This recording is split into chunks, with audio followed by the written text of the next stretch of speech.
This is the Fifth Estate Winning Headlines, your media police post. In this segment, we summarize some of the headlines that you might have missed this morning. We also take a look at the political pieces that we call cartoons in this country. Today is the 23rd of September 2020, and I am Miss K. I am Tuam. And I am JM. In case you missed the headlines this morning, here they are. In the Daily Nation, can UHURU save the day? In the Standard, restless 416 MPs. And in the Star, RAILA supporters attack CJ Maraga over UHURU letter. As usual, over the last 2 days, what we've done is to dissect this advisory opinion from the CJ to the president. And today we will also continue to break it down. So we put the headlines aside. And today, in particular, I would like to take Kenyans back to the dark days of August to October 2017. And I would like to shed light on a grand conspiracy that is unfolding before our very eyes with this Maraga advisory to dissolve Parliament. This conspiracy, if you recall, began in 2017 and it never died. On Wednesday, the 25th of October 2017, Maraga summoned the Supreme Court. It was a public holiday, and he convened the court to decide whether or not the country was ready to hold an election the following day or not. There was insufficient quorum, and so the Maraga coup was aborted. Back then, we at the Fifth Estate asked several questions. Why was the Njondro Mue petition brought before Maraga only days before the election of the 26th? And why did the Chief Justice certify it urgent? Why was it allowed audience at the 11th hour on the eve of the election? We suspected a sinister motive. The idea was to cancel the election of the 26th altogether, to precipitate a legal crisis, a political crisis, in which Maraga would have attempted to impose himself as the acting president. Remember, this narrative had already begun to circulate through the Okia Omtata petition.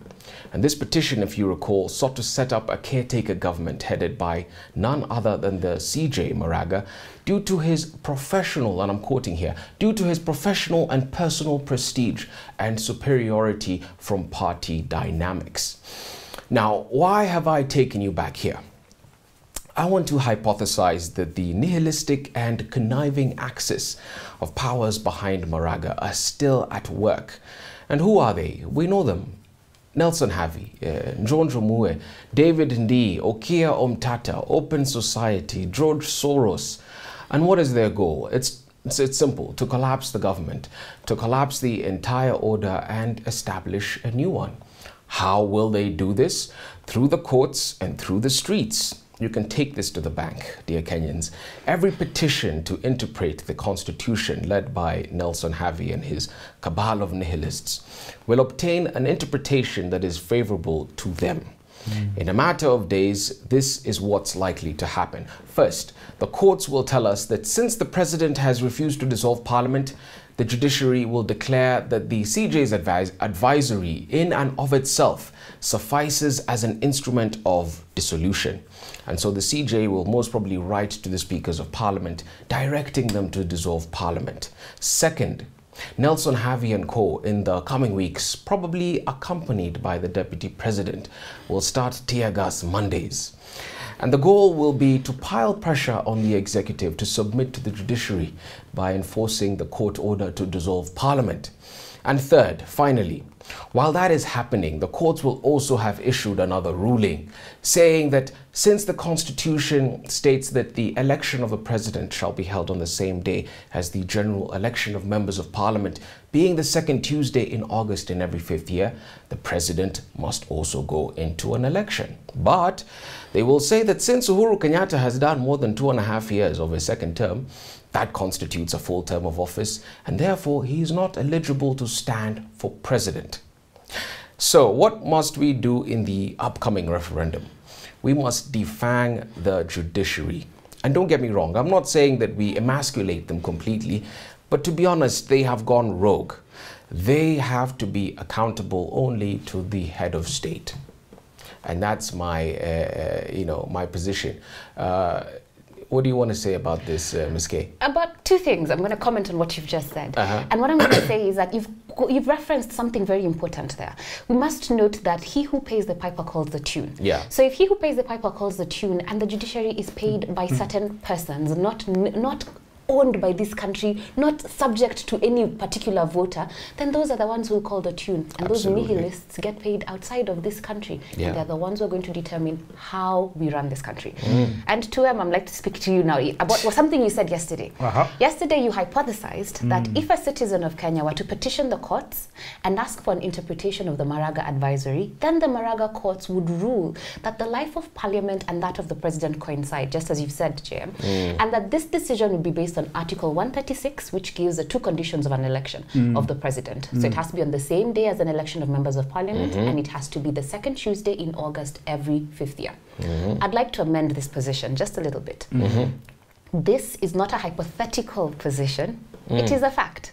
My goodness. The Maraga judiciary has already made a decision on a similar matter. In 2015, a case was brought before the High Court challenging the term of office of MCAs and MPs and the correct date of the next election. I know no one paid attention because who cares what MCAs do? They're just glorified councillors. I don't know. If you would like to read this case, it's the case of Andrew Kiplimo Sang Muge and two others versus the Independent Electoral and Boundaries Commission. So the learned judge started by saying that all constitution provisions for elections under the Constitution of Kenya 2010 appoint the second Tuesday of August of the 5th year as the election date and decree that all the elections for all the elective positions in the national and county governments must be held on the same day. But after a complex interpretation of several provisions of the Constitution, and there's no need for me to bore you with that, Justice Mwita separated the election of MCAs from those of the president, MPs, senators, and governors. In his view, MCA's term ended 8 months after those of the president, MPs, senators, and governors. So using similar thinking and a creative interpretation of the Constitution, if we are to vote for MPs and senators, we are also to vote for the president and governors. The same judiciary gave the MCAs 8 more months, so the MCAs could probably stay. But thankfully, the Court of Appeal set aside this judgment. And I'd like to say something here. There's a presumption in law called the presumption against absurdity. That means that a court should avoid a construction that produces an absurd result. A presumption against an unworkable or an impracticable result. Now, if they already said that the MCAs are going to have 8 more months, what makes you think that they wouldn't say that the president is going to have 2 less years? Yes, absolutely. Now, do we have options? The narrative that President Uhuru Kenyatta has no option with regard to the dissolution of parliament is wrong. Totally wrong. Uhuru Kenyatta has 2 options, and 2 for that matter. Option 1 is contained in Article 1 of the Constitution. It reads, "All sovereign power belongs to the people of Kenya and shall be exercised only in accordance with this Constitution." 2, the people may exercise their sovereign power either directly or through their democratically elected representatives. This is what we mean. Uhuru Kenyatta can flip Maraga's advisory and take it directly to the people for interpretation. A referendum is what we say. And the thinking behind this referendum is 3-pronged. 1, how sure is Maraga that even if a new parliament is reconstituted, the 2/3 gender rule will be passed? Won't another mad Maraga dissolve parliament? 2, passing the 2/3 gender rule is unrealistic. Parliament cannot force the people to vote in women countrywide. Western Kenya has only voted in 1 woman MP since 1974. And maybe that's how they like it in that part of the world. Therefore, why force an enforceable policy to people who are used to making up their minds anyway? And 3, Maraga's advisory to the president is simply delegated authority. In fact, Maraga is just a glorified messenger. He is like DHL with a ribbon. He doesn't derive his power from the people. He was interviewed by Parliament, for goodness sake, and sworn in at State House. And now he can purport to say who in government can go home and who can stay. he can afford to plunge country into a constitutional crisis and tell us to sort ourselves.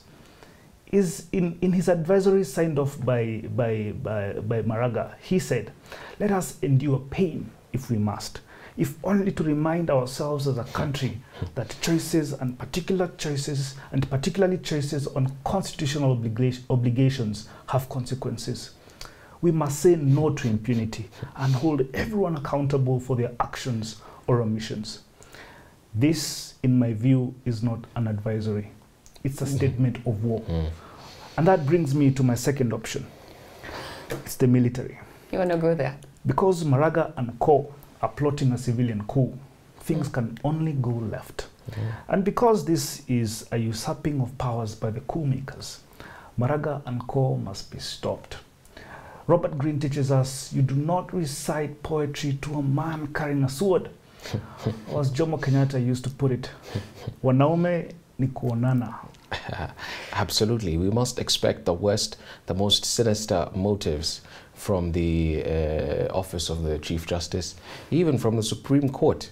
And that is why I began by taking us back to October 25th, 2017. Yes. And if there had not been quorum, for sure, Maraga would have said, we cannot go back to an election, and we go into some sort of constitutional limbo where there is no president. Oh, absolutely. Or something ridiculous like that. Yes.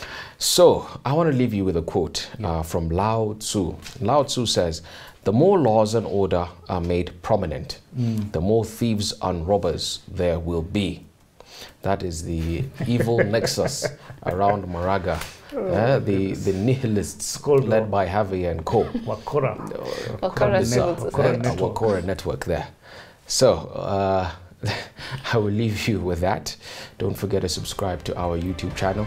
We are on Go TV, paying free to air and start out. Have a good evening.